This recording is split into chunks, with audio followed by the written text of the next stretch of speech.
Hello all, welcome to iDream Career Path. This is Chiranjeevi, Competitive Exams Mentor. IBPS clerk exam గాను అక్టోబర్లోను prelims జరిగితే డిసెంబర్లో mains జరగనుంది.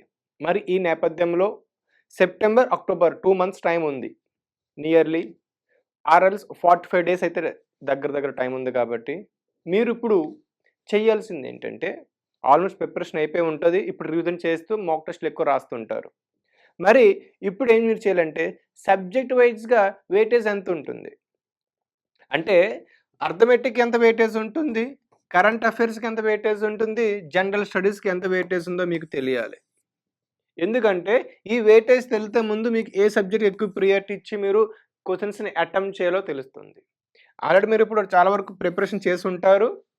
ఇప్పుడు మీరు మాక్ టెస్టులు రాస్తూ ఉంటారు. కాబట్టి ఆ మాక్ టెస్ట్లో మీరు ఏ సబ్జెక్ట్కి ఎక్కువ ప్రియారిటీ ఇచ్చి ఎక్కువ మార్కులు వస్తే అవకాశం ఉందో వాటి మీద ఎక్కువ ఫోకస్ చేస్తే ఎక్కువ స్కోర్ రావడానికి ఎక్కువ అవకాశం ఉంటుంది.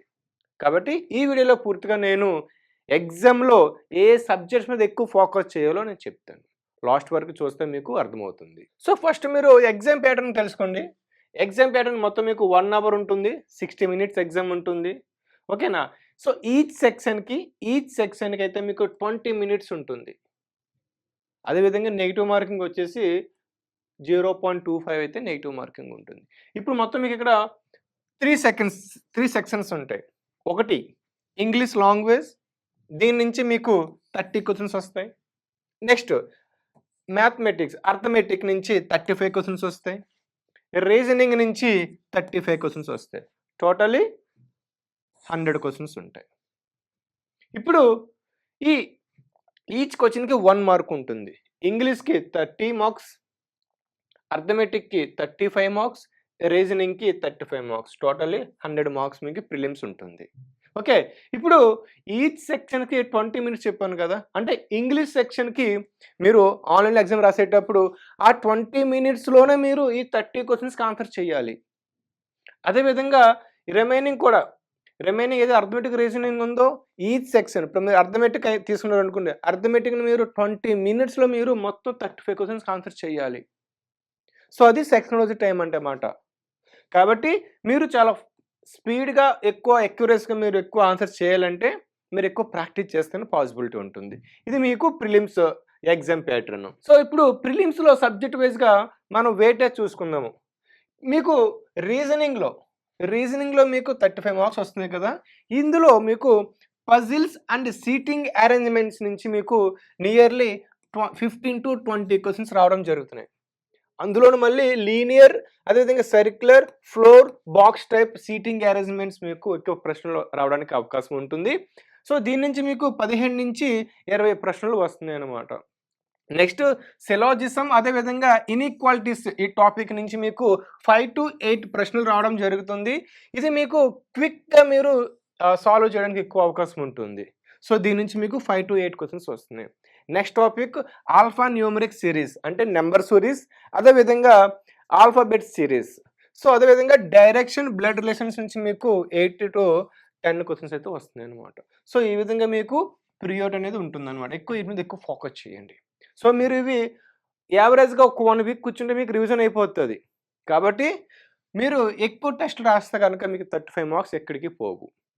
ఇక నెక్స్ట్ అర్థమెటిక్ న్యూమరికల్ ఎబిలిటీ నుంచి 35 క్వశ్చన్స్ వస్తాయి. ఇందులో మీరు సింప్లిఫికేషన్స్, అదేవిధంగా అప్రాక్సిమేషన్స్, అంటే ప్రాబ్లమ్స్ ఎక్కువ ఉంటాయి, బాడ్ మ్యాథ్స్ లాంటివి. ఓకే, అదేవిధంగా యావరేజెస్, ఇలా మీకు కొన్ని టాపిక్స్ ఉంటాయి బేసిక్. సో అవి మీకు 10 నుంచి 15 క్వశ్చన్స్ రావడం జరుగుతున్నాయి. నెక్స్ట్ డేటా ఇంటర్ప్రిటేషన్ నుంచి మీకు 5 to 10 క్వశ్చన్స్ రావడం జరుగుతున్నాయి. ఇందులో మీకు ఎటువంటి ఉంటాయి, టేబుల్ ఫార్మేట్లో ఉంటాయి, బార్ గ్రాఫ్స్ టైప్లో మీకు అయితే ప్రశ్నలు రావడానికి ఎక్కువ అవకాశం ఉంది. నెక్స్ట్ నెంబర్ సిరీస్, అదేవిధంగా క్వాడ్రాటిక్ ఈక్వేషన్స్, కొంచెం ప్యూర్ మ్యాథ్స్ ఫార్ములాస్ ఉంటాయి. కాబట్టి దీని నుంచి మీకు 5 to 10 క్వశ్చన్స్ అయితే వస్తున్నాయి. నెక్స్ట్ అర్థమెటిక్ వర్డ్ ప్రాబ్లమ్స్ నుంచి మీకు 10 క్వశ్చన్స్ వస్తున్నాయి. ఇందులో profit loss, ratios, ages, time and work, ఇటువంటి కాన్సెప్ట్స్ నుంచి 10 ప్రశ్నలు రావడం జరుగుతుంది. కాబట్టి మీరు ఎక్కువ ఈ టాపిక్స్ మీద ఎక్కువ రివిజన్ అనేది ఎక్కువ రాయండి, ఎక్కువ టెస్టులు రాయండి ఈ టాపిక్స్ మీద. ఇంగ్లీష్లో మీకు రీడింగ్ కాంప్రహెన్షన్ RC నుంచి 8 నుంచి 10 క్వెషన్స్ రావడం జరుగుతున్నాయి. సో, ఇది మీకు హైయెస్ట్ కోర్ వెయిటేజ్ అనమాట. సో, ఇదే మీకు ఎక్కువ వెయిటేజ్ ఉంటుంది ఇంగ్లీష్‌లో. Next cloze test and filling the blanks ఇటువంటివి ఉంటాయి కదా! దాని నుంచి మీకు 5-7 క్వెషన్స్ వస్తున్నాయి. నెక్స్ట్ ఎర్రర్ డిటెక్షన్ అదేవిధంగా సెంటెన్స్ కరెక్షన్స్ నుంచి 5 questions. Next parajumbles and word swaps నుంచి మీకు 5 క్వెషన్స్ రావడం జరుగుతుంది. కాబట్టి ఇంగ్లీష్‌లో కొంతమంది ఇంగ్లీష్ అంటే భయము. బ్యాంక్ ఎగ్జామ్స్ అంటేనే కష్టము. అర్థమెటిక్, రీజనింగ్, ప్యూర్ మ్యాథ్స్‌తో పాటు ఇంగ్లీష్ ఉంటుంది. మేము బ్యాంక్ ఎగ్జామ్ ప్రిపేర్ అవ్వాలని చాలామంది అపోహలో ఉంటారు. కానీ వాస్తవానికి ఐబీపీఎస్ క్లర్క్ అనేది టఫెస్ట్ ఎగ్జామే. కానీ ఇదే సిలబస్ మీకు ఎస్ఎస్సీలో కూడా ఉంటుంది. సీజీఎల్, సీహెచ్ఎస్ లాంటి ఎగ్జామ్స్‌లో కూడా ఉంటుంది. కాబట్టి మీరు ఇలా ప్రిపేర్ అయినట్లయితే మీరు కేవలం క్లర్క్ ఎగ్జామ్సే కాకుండా ఎస్బీఐ క్లర్క్ పడుతుంది. అదేవిధంగా సీహెచ్ఎస్ఎల్ పడుతుంది. నెక్స్ట్ మీకు సీజీఎల్. సో, అన్నింటికి కూడా కవర్ అవుతుంది.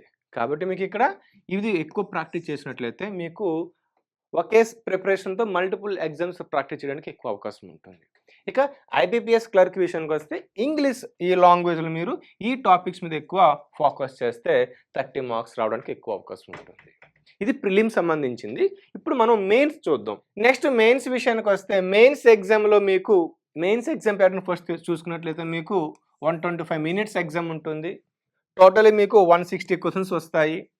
ఈచ్ క్వెషన్‌కి 0.25 మార్క్స్ ఉంటుంది. ఇంటర్వ్యూ అయితే ఉండదు. ఓకే. ఇప్పుడు మీకు మెయిన్స్‌లో మొత్తం 4 సెక్షన్స్ ఉంటాయండి. అందులో మీకు ఈచ్ సెక్షన్ 40 మినిట్స్ 40 క్వెషన్స్ రావడం జరుగుతుంది.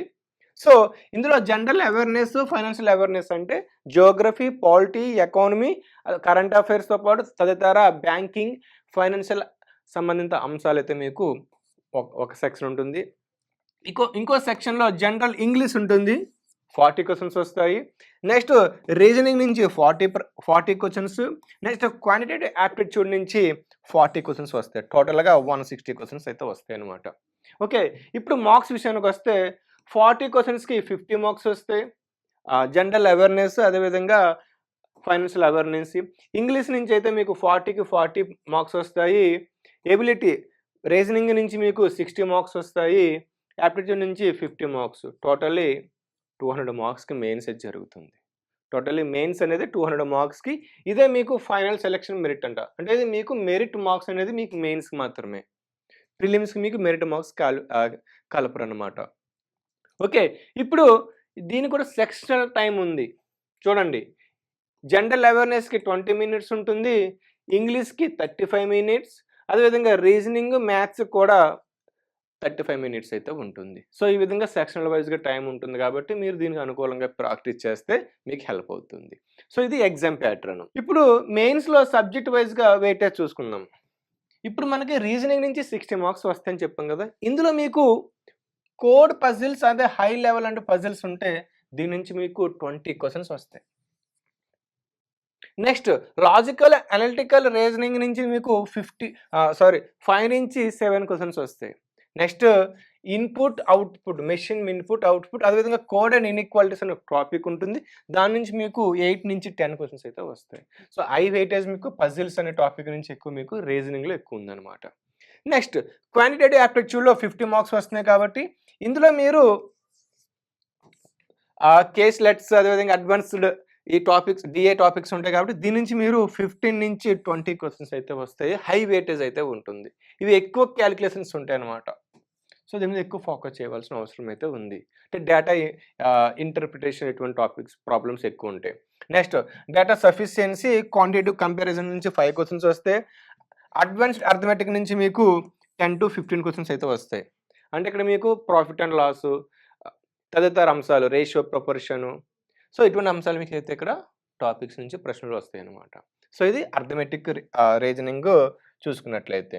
నెక్స్ట్ జనరల్ అవేర్‌నెస్ అదేవిధంగా ఫైనాన్షియల్ అవేర్ నుంచి 50 మార్క్స్ వస్తాయి కాబట్టి ఇందులో కరెంట్ అఫైర్స్‌కి ఎక్కువ ప్రియారిటీ ఇవ్వడం జరిగింది. 20 నుంచి 25 క్వెషన్స్ యావరేజ్‌గా వస్తాయన్నమాట.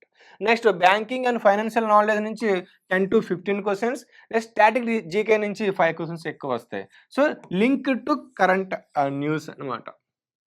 కాబట్టి current affairs with static GK prepare అయినట్లయితే మీకు 30 క్వెషన్స్ 30 మార్క్స్ అనేది మీకు మీ చేతిలో ఉండడానికి అవకాశం ఉంది. కేవలం కరెంట్ అఫైర్స్ నుంచి 30 మార్క్స్ అయితే వస్తాయన్నమాట. నెక్స్ట్ జనరల్ ఇంగ్లీష్ నుంచి మీకు చెప్పాను ఆర్‌సీ నుంచి మీకు 12-15 క్వెషన్స్ వస్తాయి. ఇక నెక్స్ట్ ఏదైతే గ్రామర్ ఉంటుందో గ్రామర్ నుంచి మీకు 25 క్వెషన్స్ వస్తున్నాయి. సో, అందులో వొకాబులరీ ఉంటుంది, ఎర్రర్స్ ఉంటుంది, synonyms, antonyms, fill in the blanks ఇలా రకరకాల తదితర అంశాలుంటాయి. ఆ టాపిక్స్ నుంచి మీకు 25 క్వెషన్స్ అయితే రావడం జరుగుతుంది. సో, ఈ విధంగా ప్రియారిటీ ఇచ్చుకోండి. ఇప్పుడు మీరేం చేయాలంటే ఇప్పుడు మీకు ప్రిలిమ్స్‌కి, మెయిన్స్‌కి కామన్ సిలబస్ అయితే ఉంటుంది. అర్థమెటిక్, రీజనింగ్ అదేవిధంగా జనరల్ నాలెడ్జ్, జనరల్ అవేర్‌నెస్ ఉంటుంది. ఇంగ్లీష్ కూడా కామన్‌గా ఉంటుంది కాబట్టి మీరు ఒకేసారి ప్రిపేర్ అయితే సరిపోతుంది. ఆల్రెడీ ప్రిపేర్ అయ్యి ఉన్నారు. ఎవరైతే బిగినర్స్ ఇంకా ప్రిపేర్ అవుతూ కొంచెం టెస్ట్‌లు కొంచెం డైలమాలో ఉంటారో వాళ్ళేం చేస్తారంటే క్లియర్ కట్‌గా నేను చెప్పినటువంటి టాపిక్స్ మీద ఎక్కువ వర్కౌట్ చేసి ఎక్కువ టెస్టులు రాయండి. ఇక్కడ మీకు ఫస్ట్ రీజనింగ్‌కి ఎక్కువ ప్రియారిటీ ఇవ్వండి. తర్వాత కరెంట్ అఫైర్స్‌కి రివిజన్ చేయడానికి ఇప్పుడు ప్రియారిటీ ఇవ్వండి. కరెంట్ అఫైర్స్ నుంచి మీకు 30 మార్క్స్ రావడం జరుగుతుంది యావరేజ్‌గా మెయిన్స్‌లో. అదేవిధంగా జీకే నుంచి కూడా రీజనింగ్ నుంచి మీకు ఒక 60 వరకు రావడం జరుగుతుంది. అండ్ నెక్స్ట్ మీరు ఇంగ్లీష్ మీద ఎక్కువ ఫోకస్ చేస్తే ఇది నుంచి ఒక 20-30 మార్క్స్ మీరు గెయిన్ చేసుకోవచ్చు. అదే అర్థమెటిక్ రీజనింగ్ మీద కొంచెం మీరు ఆల్రెడీ ప్రిపేర్ అయ్యి ఉంటారు కాబట్టి దీని నుంచి 20-30 తెచ్చుకున్నా సరే మీకు యావరేజ్‌గా చూసుకున్నట్లయితే మీకు యావరేజ్‌గా ఒక 120+ అయితే మార్క్స్ రావడానికి అవకాశం ఉంది. ఇది సేఫా కాదని తర్వాత వీడియోలో చెప్తాను మీకు. ఎంత స్కోర్ ఉంటే జాబ్ వస్తుందనేది. ఈ విధంగా మీరు యావరేజ్‌గా ప్లాన్ చేసుకొని ప్రిపేర్ అయితే మీకు స్కోర్ అవ్వడానికి ఎక్కువ అవకాశం ఉంటుంది. దీంతో పాటు మీకు ఎల్‌పిటి లాంగ్వేజ్ ప్రొఫిషియన్సీ టెస్ట్ అయితే ఉంటుంది. Hindi or Telugu or Urdu. మన తెలుగు మీద మనకి పట్టు ఉండాలి కాబట్టి అది నేర్చుకోవడానికి రెడీగా ఉండండి. ఇంటర్వ్యూ ఉండదు. డాక్యుమెంట్ వెరిఫికేషన్‌తో మనకి ఎగ్జామ్ అనేది జరుగుతుంది. ఇది ఎగ్జామ్స్ మీకు ఇంకా అక్టోబర్‌లో మీకు అక్టోబర్ 10-12 ఉంది ప్రిలిమ్స్. మెయిన్స్ అనేది డిసెంబర్‌లో అయితే మీకు డేట్స్ ఇవ్వడం జరిగింది కాబట్టి దీనికి అనుకూలంగా మీరు ప్లానింగ్ ఇచ్చుకొని ఈ 45 డేస్‌ని మీరు చాలా ప్రాపర్‌గా ప్రిపేర్ అయితే సరిపోతుందన్నమాట. This is the final video of weightage wise subject వైస్‌గా వెయిటేజ్ అన్నమాట. నెక్స్ట్ వీడియోలో నేను మీకు కట్ ఆఫ్ మార్క్స్ గత 5 ఇయర్స్ నుంచి మన ఆంధ్రప్రదేశ్ అదే తెలంగాణలో కట్ ఆఫ్ మార్క్స్ ఎంత ఉంది కేటగిరీ వైస్ అనేది చెప్తాను. ఎన్ని మార్క్స్ వస్తే జాబ్ వస్తుంది అనేది కూడా నేను నెక్స్ట్ వీడియోలో చెప్తాను. ఆ వీడియో మీరు మిస్ అవ్వకుండా ఉండాలంటే ఒకవేళ మన ఛానల్ ఇంకా సబ్స్క్రైబ్ చేసుకోకుండా ఉన్నట్లయితే మన ఛానల్ ఇప్పుడు సబ్స్క్రైబ్ చేసుకొని లైక్ చేయండి. Thank you all.